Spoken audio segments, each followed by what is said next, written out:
UFC Noche. I thought we'd start on the first fight on the main card, Torres versus Duncan. This is actually a really crazy fight to start the night off. I just want to show the first initial 30 seconds of the fight because, wow, that was a good start for a main card.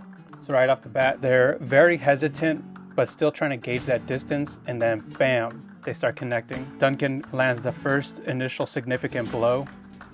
Torres then follows up by an extreme retaliation because he can see that Duncan smelled the blood in the water, and they get into this grappling exchange early on. Anyways, very entertaining way to start the night, but we have a different fight of the night that I wanted to talk about, and it is the fight in the crowd. So this is one angle. There's actually two angles, but let's look at both of them. There's just so much going on in here.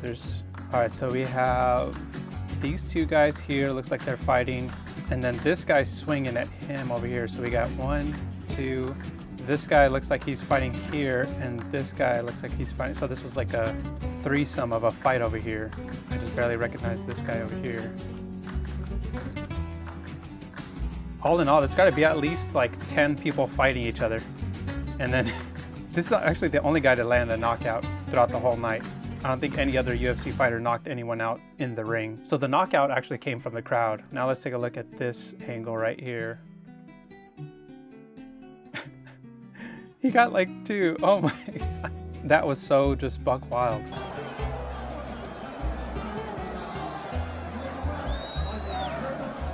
And this is happening, okay. And then everyone starts cheering. So so from the sounds of the audio, Bruce Buffer was announcing a winner. Maybe they were fighting over who won. Like maybe somebody said something in the crowd about their fighter, or something was said amongst fans, possibly. I'm just speculating here. I don't have any information to prove this. But because this is the end of one of the fights, it could be that a fight broke out between, let's actually watch that KO in slow motion. Okay, this guy looks like right here. This guy in the black sits this one down. He says, "Siéntate." And so the guy takes a seat. And then I don't know why he punches this guy in the white shirt. He just turns and then crack. Straight to sleep. Said Memes. And then they asked Dana White about the whole situation, which is just so hilarious. What's your final feeling about the event? We know that there was a fight in the crowd that looks good for the UFC, but what is your final thoughts about this event? So the fight in the crowd doesn't look good for the UFC? I mean, that never happens. That literally never happens. It happened here in Mexico City. The crazy thing about that fight, when that fight broke out, it felt like it kept going forever. So I ran over there and I was watching it. Nobody stopped it. I mean, I was waiting for security to come in. They just let them go till it was over. That's one of the craziest things I've ever seen. I don't think it's a bad look for the UFC. It happened, and that was the end of that. I think after everybody else saw that shit, nobody else wanted to try that again. No security. The fight just went on until the fight was over. I've never seen any shit like that in my life. Crazy. So that was his thoughts on it. This guy, Tanny1010T, commented, he said, "I was waiting for this is the fight business." That would have been an epic response from Dana White if he would have went that route. But, I mean, really, can you be surprised with anything like that going down at a fight night in Mexico? The crowd's going to want, Mexicans in general, we are known for being fighters, like fighting is our sport. So, yeah, you think that the crowd's not going to get involved? They want to participate, okay? We want the participation trophy. So apparently Raul Rosas Jr. had to pull out of his fight for I don't know what reason. I think someone said something about he got sick right before the fight. I don't know. Something happened and they had to cancel that fight at the last second. So there's this memes going around. It says, "Breaking. Raul Rosas Jr. is out. A last-minute replacement has entered the building." And it's Volky.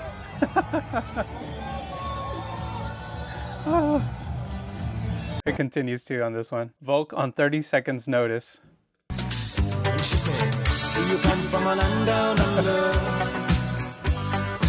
I just love that everyone knows, that because Volk will take any fight, at any time, anywhere, especially the replacement fights. Volk he'll stand in for anybody on a replacement fight. He took that Islam rematch on a 10-day notice. Sorry, here's one more. It says Raul Rosas Jr. pulls out, Alexander Volkanovski pulls in. These are some funny memes from just in general relating to Mexico and MMA. It's from the UFC stats. Me after listening to Mexican music nonstop for 3+ hours. It's Jamal Hill with the sombrero. It's pretty good. The MMA chick on Twitter says, I just want someone to love me as much as Mexico loves Merab. And then there's Merab right there. So in the main card, Brandon Royval versus Brandon Moreno. The fight it wasn't terrible, but it wasn't what we were expecting. Royval did put out a lot of volume, and Brandon Moreno landed more. I would say, okay, it's kind of hard to judge that one because they gave Royval the win for throwing out so much volume, even though Moreno was landing the fight. He was landing his strikes, but Royval was throwing more. So it's kind of weird. Judging is weird. All right, now speaking on Brandon Royval, there was also Pantoja, Alexandre Pantoja right here, UFC, from UFC on Twitter. Flyweight champion Alexandre Pantoja has a moment with Brandon Royval after tonight's UFC Mexico main event. And let's take a look at this interaction. So it looks like Pantoja approaches him, congratulates him. Hey, I'll see you soon. So that was a short interaction between the two competitors. That first fight, I still feel like Brandon Royval won the first fight, in my opinion. Even though Pantoja had ground control, he didn't really do a lot with it. He was just like holding on to Royval. He was just hugging him on the ground. And Royval was still active, throwing strikes at him. This is one of those things too where I've talked about that several times in this channel before, is that during the Pantoja and Royval fight, even though Pantoja had the dominance in the grappling exchanges, he was taking him down. He wasn't doing anything with him when he took him down. He was just kind of holding on to him. Whereas Royval, when he was taken down, he was still throwing strikes and staying active from the ground. Anyways, I thought the fight worth talking about, though, in the main card was probably going to be Yair versus Ortega. So let's actually take a look at some of this pre-fight. But yeah, you can see here, I think most people know that Brian Ortega and Yair have a history together. They are friends. So it is cool to see the lead up that they are being, they're going into the fight knowing that, they're still friends, but it's just all competition. So it's nothing personal. I did like this clip right here, though, with him facing off and he brings in his kids. Brian Ortega brings in his kids. He brings him in like a couple of puppies. These little Ortega pups. And then this face-off right here. You hear him say, get the legs.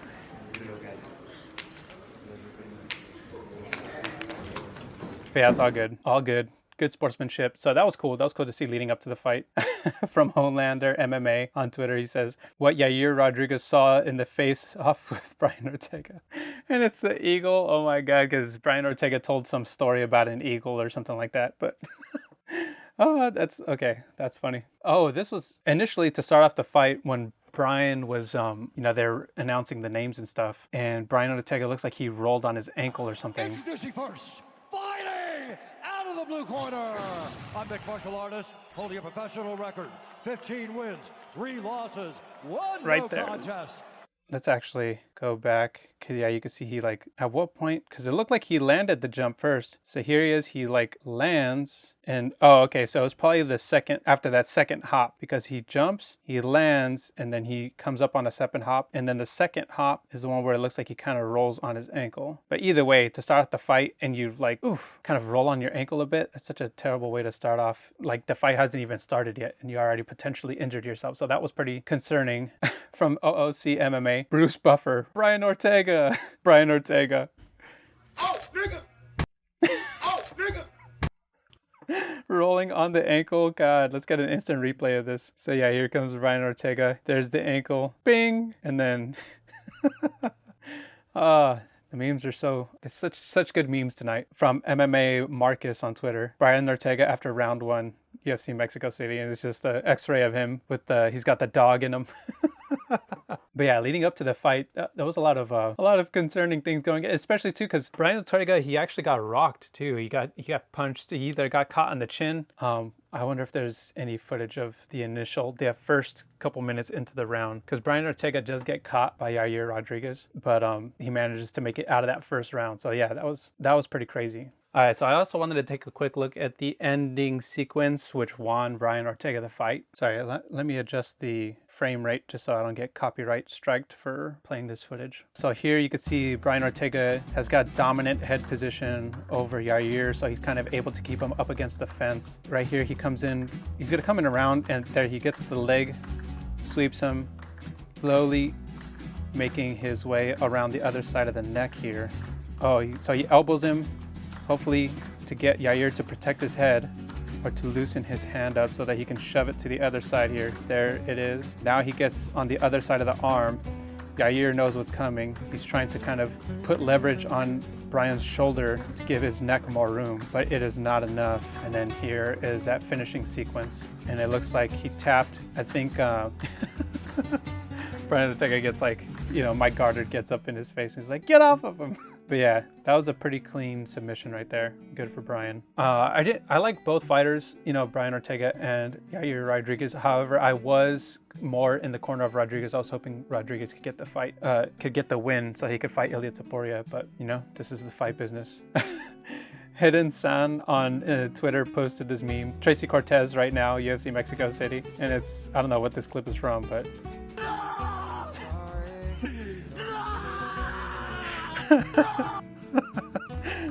As you know, or if you don't know, Brian Ortega and Tracy Cortez used to date, and their relationship ended on a bad note, I suppose. So, and she was in the fight, she was in the crowd, so people are just posting memes of how she would react because her ex, Brian Ortega, the ex-boyfriend, wins.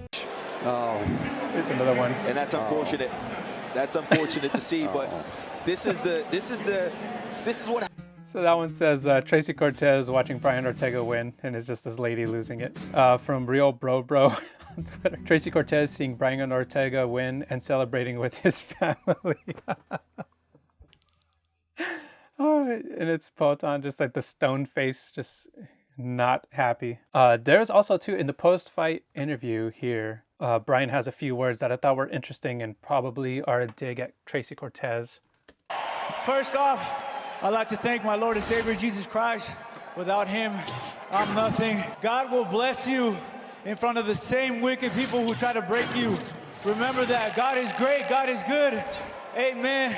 Pastor Jeremy over there. But yeah, so that little soundbite of talking about how God will bless you in front of the wicked people who try to hurt you. I think obviously we don't know the context to their breakup and how bad their relationship got. But it seems like that was a subtle dig at Tracy Cortez because she was in the crowd. And then this was further explained, I guess, not further explained, but some of it was kind of the religious aspect of it was kind of explained here. Brian Ortega opens up about his personal life and how things got dark and eventually finding God via Full Send MMA. So this is his soundbite from the interview he did with Full Send. I want to ask you this question because I don't want to talk to Brian Ortega, the fighter, right now. I want to talk to Brian Ortega, the man, and I want to say, how are you doing, Best brother? interviews, bro. How are you doing, brother? I'm doing good, bro. Yeah, I'm doing good. I'm not gonna lie to you, bro. Like, I'll be honest with you right here. It's been rough. I lost one of my best friends. I lost 2 friends after that. I got betrayed by people that were close to me. I had 4 surgeries back to back to back. Just a lot of things in my personal life, bro, and it looked dark. Bro, I know a lot of people think it's cheesy or whatever, bro, but I went to church, I found God, and a year ago I was a broken man, and now today I'm married. I got my kids with me. God gave me my family back, and look at us, we're doing good. But yeah, so it seems like there was a lot going on in Brian's life that, he was gone for so long. And I remember seeing on Twitter a lot of people just saying, what happened to this guy? Is he washed? And, all kinds of speculation just on social media about what's happening with Brian Ortega. And you never know. Everyone's got their own personal lives, and it's not easy to keep up with everybody. So to see or to hear Brian, he was in a dark place, and thankfully, he was able to recover. To see him get better, get back to a better place with the help of God I'm happy for him. I'm happy that he's, got himself a win. You can see there he's talking about getting his family back. For MMA to be an athlete in any sport, really, you have to dedicate yourself so much to that sport. So it's easy to lose relationships and lose support from people who you love or you thought loved you. And it can be lonely when you're trying to pursue something not everyone is going to be there with you.